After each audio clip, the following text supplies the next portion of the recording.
Hello guys, स्वागत है आपका मेरे एक और नए वीडियो में। आप सभी का स्वागत है।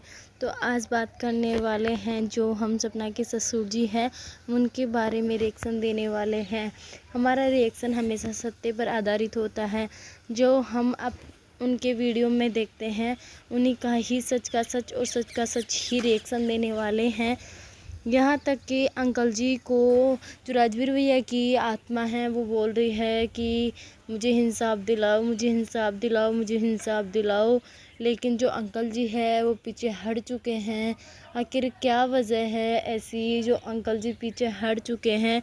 अंकल जी पीछे हटने का अभी कोई कारण सामने नहीं आ रहा है। वीडियो पर वीडियो आ रही है अलका बहन की उनके लिए कि अंकल जी आप न्याय दिलाइए, न्याय दिलाइए, न्याय दिलाइए। लेकिन अंकल जी अभी कुछ नहीं बोल रहे हैं अपने बच्चे के लिए। तो क्या अपने बच्चे की जान से ज़्यादा थी उनको उनकी जो भी कुछ राज हैं, जो भी उनके काले कारनामे हैं, क्या उनके बच्चे के इंसाफ से बढ़कर है? इंसाफ से बढ़कर नहीं है तो आखिर वो क्यों नहीं बोल रहे?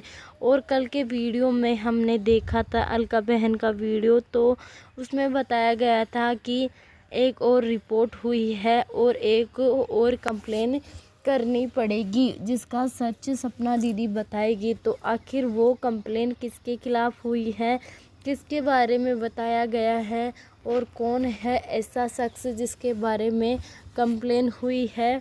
तो आइए जानते हैं। यहाँ तक कि जो अंशु से जवाब मांगे थे तो अंशु का कोई भी वीडियो अभी तक सामने नहीं आया है। अंशु जवाब देने के लिए शायद तैयार नहीं है। अगर अंशु तैयार नहीं है तो क्या अंशु इन साजिशों के पीछे लगी हुई है या इन काले कारनामों में क्या अंशु का हाथ है? क्या अंशु बोल नहीं सकती या फिर अंशु पे कोई दबाव बना रहा है जो कि वो बोल ना सके? और जो अंकल जी है क्या वो भी क्यों नहीं बोल रहे हैं, अपनी बात वाईटी पे क्यों नहीं रख रहे हैं? अगर वो अपनी बात रखते तो उनकी तरफ से ऐसा प्रूफ होता कि हाँ ये ठीक है। उनके मम्मी पापा है तो दोनों बच्चों के जाने का दुख क्या होता है माँ बाप से बढ़कर और कोई ही नहीं जानता है। दोनों बेटे खोए हैं जवानी में तो उसका दर्द तो वो दोनों मम्मी पापा ही जान सकते हैं कि उन पे क्या गुज़रती है। दो बेटों के ना होते हुए तो ये दिन देखने पड़ रहे हैं उनको। अगर दोनों बेटे होते तो आज ये दिन देखना नहीं पड़ता। इधर से उधर भागा दौड़, इधर से इधर। आज वो क्या बोल रहा है, आज वो क्या, उनके बारे में इतना गलत फैलाया जाता है वाईटी पे भी और उनके बारे में इतना गलत बोला जाता है तो उनको भी जीने का मन तो नहीं करता होगा कि आज मेरे बेटे होते तो मेरे को ये दिन नहीं देखना पड़ता। और उसके साथ ही जो उनकी बहू सपना है तो उनके साथ भी कितना गलत हुआ। दोनों बच्चियों को नए पापा का जो प्यार मिला ही था और पल भर में वो भी टूट जाना। पहले ही एक पापा को उन्होंने खो दिया, फिर दूसरे पापा का चले जाना, तो उन दोनों बच्चियों के लिए तो एक सदमा सा ही है कि बाप का ना होना परिवार में वो सबसे बड़ी कमी होती है, क्योंकि बाप के बिना कुछ नहीं होता अपने घर में। यहाँ जो सपना है वो विधवा, इतने अपने दोनों पतियों को खोना मामूली बात नहीं होती है। एक औरत के लिए उसके पति का जाना सदमे से भरा होता है, क्योंकि जो पति है वही सुख दुख का साथी होता है। इसके अलावा वह अपने परिवार को छोड़कर भी उसके लिए ही आती है। और जो सपना है वो अभी अपने पति के हक की लड़ाई लड़ने में पीछे नहीं हट रही है, पीछे ना ही हटेगी। अब वो पूरे केस की जांच पड़ताल करवा कर ही रहेगी।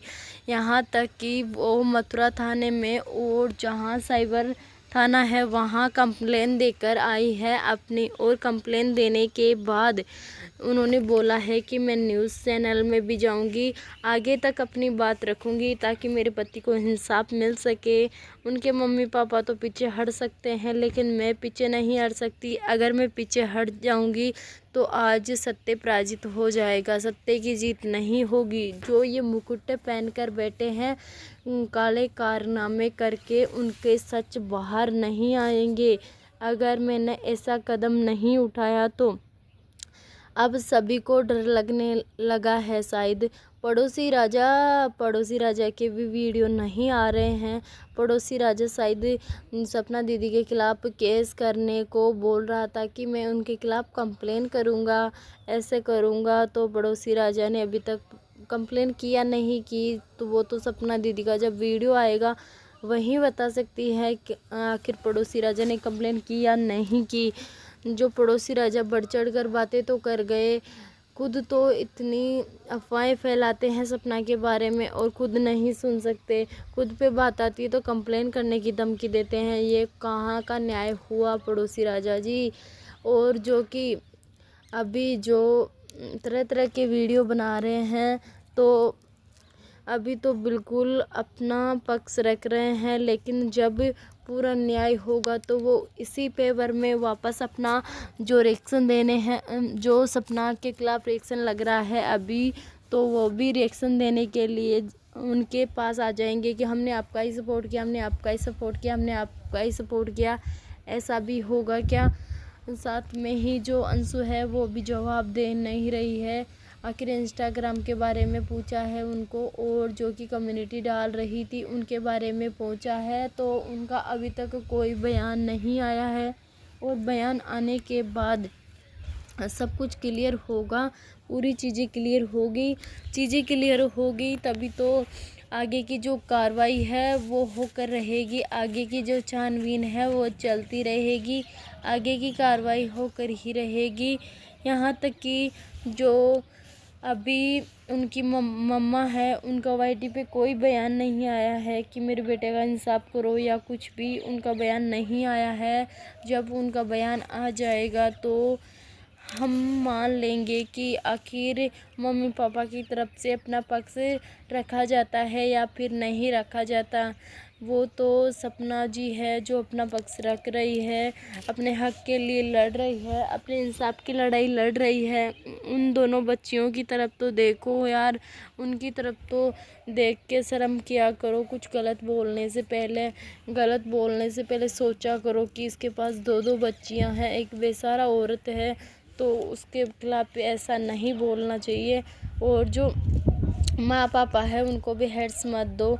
अंशु का तो अभी कोई बयान ही नहीं आया है, तो अंशु के बारे में कुछ नहीं बोल सकते हैं।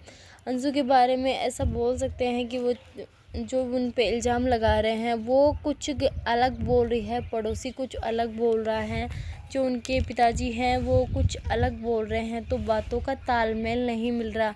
यहाँ मुझे गड़बड़ घोटाला लगता है, क्योंकि बातों का तालमेल ना मिलना, एक अलग अलग बात अपनी वाईटी पे रखना, तो वो एक तो सभी के लिए संकोच बन जाता है, क्योंकि कि ये क्या बोल रहा है, वो क्या बोल रही है, जो पड़ोसी राजा है वो क्या बोल रहे हैं, तो ये एक संकोच का विषय बन गया है।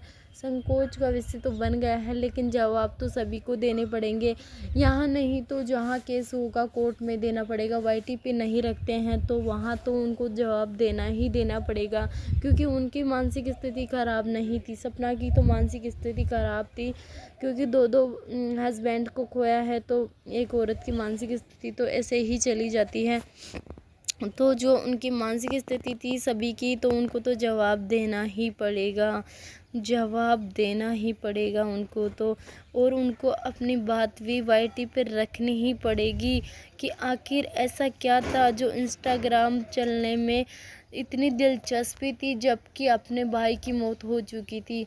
भाई की मौत होने के बाद इंस्टाग्राम कौन चलाता है? ऐसा किसको लगता है कि हम कम्युनिटी डाल दें, हम पोस्ट डाल दें, हम वापस डिलीट कर दें, हम वो कर दें, हम ऐसा करें? तो ऐसा नहीं हो सकता, क्योंकि अपने भाई की मौत पर तो क्या हाल हो रहा होगा उस परिवार का, वो परिवार ही जानता है। और अपने ही आँखों के सामने अपना परिवार उजड़ते देखना एक इंसान पर क्या गुजरती है, ये जो इंसान पे गुजरती है उसे अच्छी तरह पता चलता है, क्योंकि दिन बुरे होते हैं तो कोई साथ नहीं देता, ये भी आप सभी को मालूम है। रिएक्शन चैनल वालों का कहना है कि जो अभी सती सावित्री ऐसे बोला था सपना दीदी को, तो इतनी छोटी बच्ची होकर ऐसे ताना मारना ठीक बात नहीं है। ऐसे ताने कौन मारता है जिसके साथ आप तो इतने दिनों से रही हो।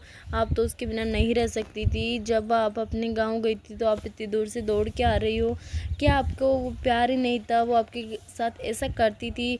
आपको आप एक वीडियो में बोलते हैं कि अब वो तो मुझे मारती थी, राजवीर भैया को भी मारती। तो आप इतनी दूर से कैसे दौड़ के आ सकते हो फिर?